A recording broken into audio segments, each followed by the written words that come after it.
the book review of The God of Small Things. Before going to brief you people about the novel, I will tell you about Arundhati Roy's biography. Arundhati Roy was born in Shillong, Meghalaya, to a Keralite Syrian Christian mother and a Bengali Hindu father. She spent her childhood in Ayaminam in Kerala. She began writing The God of Small Things. She received £500,000 in advances, and rights to the books were sold in 21 countries. The book is semi-autobiographical and a major part captures her childhood experiences in Ayaminam. In 1992, she had started writing it and finished it in 1996.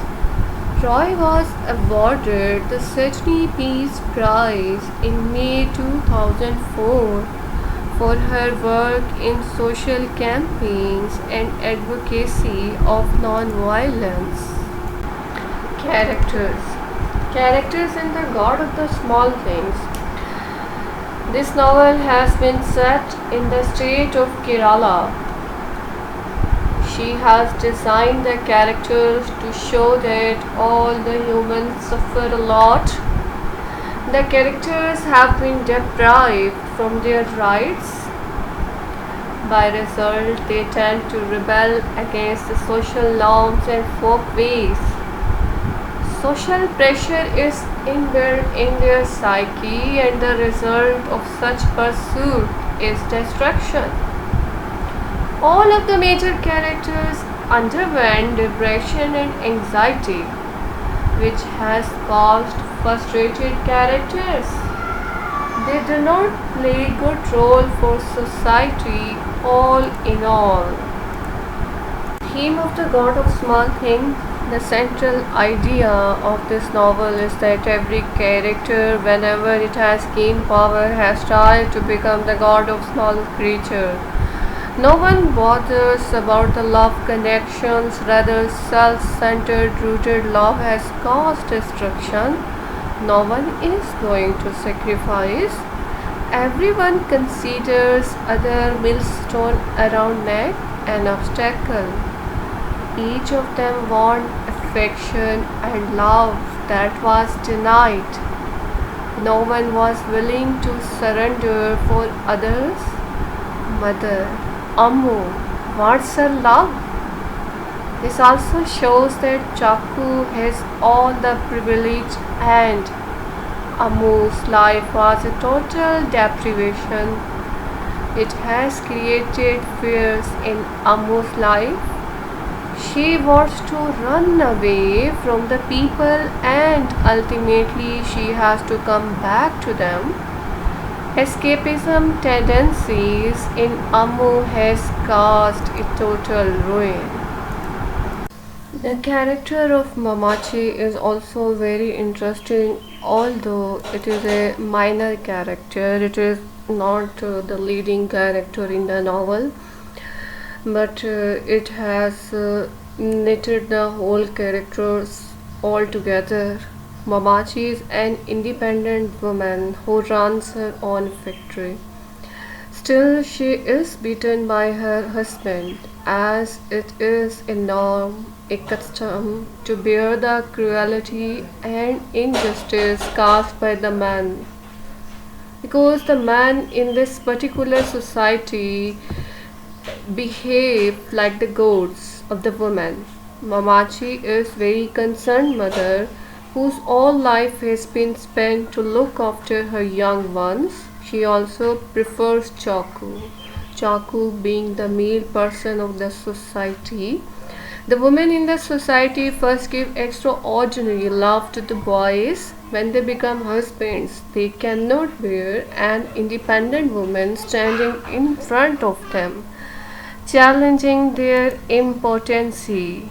Papachi is another character in this novel, and it is also the typical of the male dominant society where male person behaves like they are the god and they cannot bear in their own impotency. So, in order to hide their impotency, they used to beat the small things, the small creatures like the woman. So, Mamachi Suspend is an imperial entomologist who discovered a new species of moth but then didn't have it named after him. This haunts him ever after, and Papachi grows angry and cruel in her life. The two characters, Esther and Rahel. Esther and Rahel both are Amu's kids, and Amu is the character first who wants to escape from the Ayaminum and married with Babu, and later come back to Ayaminam.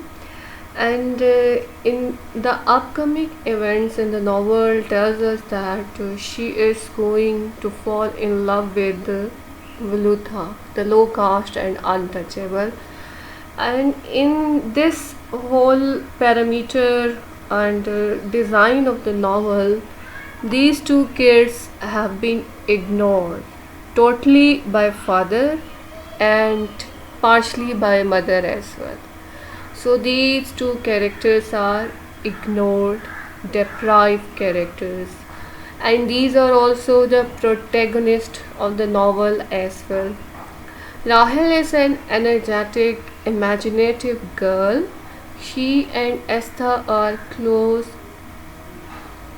as to almost consider themselves one person.